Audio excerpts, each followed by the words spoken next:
दादू passport office mafia agent जो गर्दबंजी व्यूपरी ओरिकान अंदर शहरान की मुख्तलिफ कोरा एतराज दे 5,000 कान 2,000 कर्न लेगा। ग्रांड फ्रेंग एजेंट माफिया कई सालों तक खत्म नहीं हो सकता।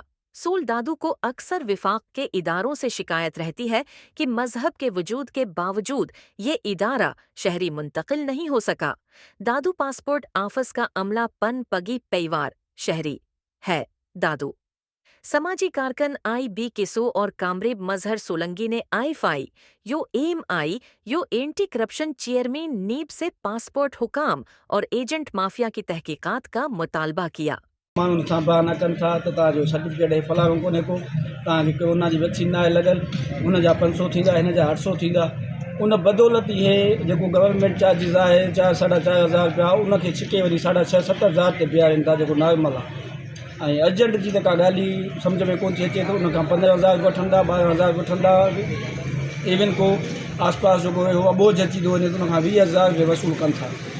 केनशाह, जोही, मेहर, तालको ऐं उनजा आसपास जेके ॻोठ आहिनि उन्हनि जा जेके मज़लूम अचनि था उहे त हिते ईअं सटिजी था वञनि इन्हनि एजेंटनि जे हथां।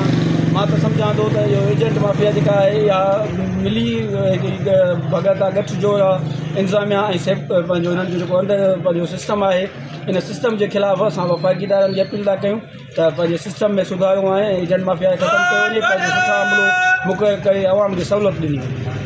अंदरियों अमलो हिननि सां जेकॾहिं मुलविस न हुजे त हीअ कुझु बि नथा करे सघनि। सवाल पैदा न आहे। पहिरीं ॻाल्हि त बैंक जेका आहे उहा हिननि खे चालानी फ़राहम न कंदी।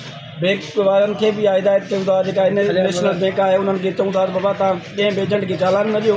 चालान जेको आहे ऑफिस में मौजूदु हुजे, हिननि जो हिकिड़ो कंसल्ट क्लार्क मौजूदु हुजे, जेको बि अचे थो ठाहिराए उनखे चालान जो भरे ॾिनो वञे। उहो 100-150 रुपया जेका चार्जिस आहे उहो क्लार्क वसूल करे। बाक़ी हिते त ज़ुल्म जी इंतिहा आहे जंहिंखे असीं मुज़म्मित कयूं था ऐं असां आला इदारनि खे अपील बि कयूं था त इन सिस्टम खे बंदि करे अवामी जेको सिस्टम आहे या अवामी दर्जो ॾिनो वञे, ऑफिस खे सरकारी ऑफिस खे ज़ाती ओताक में तब्दील न कयो वञे। वॾी महिरबानी, तव्हां पंहिंजो क़ीमती मौक़िफ़ ॾिनो। बिस्मिल्लाहिर्रहमानिर्रहीम। जीअं शहीद मीर मुर्तज़ा भुट्टो जी शहीद मीर मुर्तज़ा भुट्टो जी इनक़लाबी जिदोजहद हे जेको तव्हां अमल खयों आहे इहो तमामु ज़बरदस्त अमल आहे। इन जे करे पूरो दादू छा पर मां सम्झां थो जो ही जेके ॿाहिरि तालुकनि जा माण्हू अचनि था न उहे पासपोर्ट जे लाइ एॾो परेशान था थियनि, एॾो परेशान था थियनि। मां न पर तव्हांखे घिटी जो बचो ॿुधाईंदव। जेको 15 ॾींहंनि वारो पासपोर्ट आहे उन जा वठंदा 18,500 रुपया फीस, पर उहो 15 ॾींहंनि वारो पासपोर्ट हे वरी हूअं 7 महीननि में जेको आम आहे 3,000 वारो 7 महीननि पोइ थो अचे, 18,000 वारो वरी अञा अचे थो 20 महीननि खां पोइ। इन जे करे असां नेब एंटी करप्शन एफ.आई. ॿिया जेके आला इदारा आहिनि असां उन्हनि खे गुज़ारिश कयूं था त सरकारी इदारो न आहे, हे पंहिंजी ज़ाती प्रॉपर्टी करे वेठा आहिनि, हे ओताक करे वेठा आहिनि। हिते एजेंट माफिया जेको तमामु सरगर्म लॻो पियो आहे, कंहिं ग़रीब माण्हू खे का अहमियत नथा ॾियनि, न को कंहिं मज़लूम माण्हू सां ॻाल्हाइण जे लाइ तयारु आहिनि। हे ॻाल्हाइण जे लाइ तयारु आहिनि त सिर्फ़ु उन सां जेको पैसो ॾिए थो ऐं पैसे वारे सां। हिते जेके अंदरि आहिनि सभु हे जेके करप्ट आहिनि, हिक ॿिए खां वधीक करप्ट आहिनि। हिननि जो जेतिरी ॻाल्हि कयूं ओतिरी घटि आहे। इन जे करे असां नेब एंटी करप्शन एफ.आई. ॿिया जेके आला इदारा आहिनि असां उन्हनि खे गुज़ारिश कयूं था इंक्वायरी करे हिननि खे जेल कस्टडी कयो।